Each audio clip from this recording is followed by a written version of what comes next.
It was refreshing to see orphan director Jaume Collet-Serra escape IP hell with last year's Carry On, which saw a return to form for the genre director. And a few months later, we got his follow-up The Woman in the Yard, which sees him return to his horror roots, exploring the topics of grief and trauma, something that, admittedly, I feel has been done to death at this point in a lot of modern horror movies and can easily feel like a tired trope if not handled the right way. And unfortunately, not only did I feel this topic was still presented in an exhausting manner here, but it pains me to say this might actually be the worst offenders of this style. Now I will say, Danielle Deadwyler is, as always, great as an injured widow who's tormented by a mysterious woman all covered in black, seated right outside her house. She gives an emotionally intense performance that makes you invested in her, and with the film doing a nice job of exploring the bond between her and her kids, it does elevate any moments that might drag with its slow burn approach. On that note, I will also say Collet-Serra still has what it takes to craft some eerie horror atmosphere, giving off this claustrophobic feel of being trapped in this house with the family.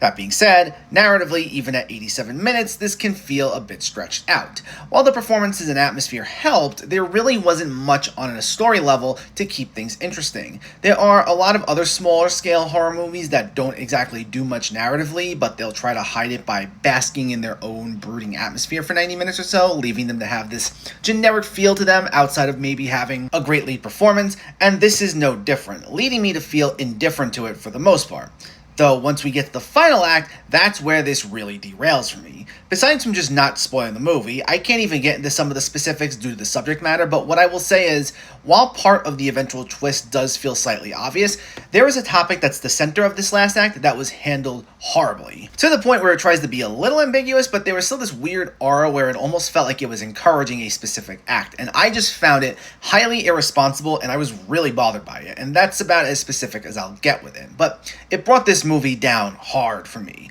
While I had more of a neutral, middle-of-the-road reaction towards its first two-thirds, that last act brought this down to flat-out dislike, and easily one of the worst movies I've seen in 2025 so far. So while there are a lot of talented people involved in this one, due to some awful messaging, it's a definite skip.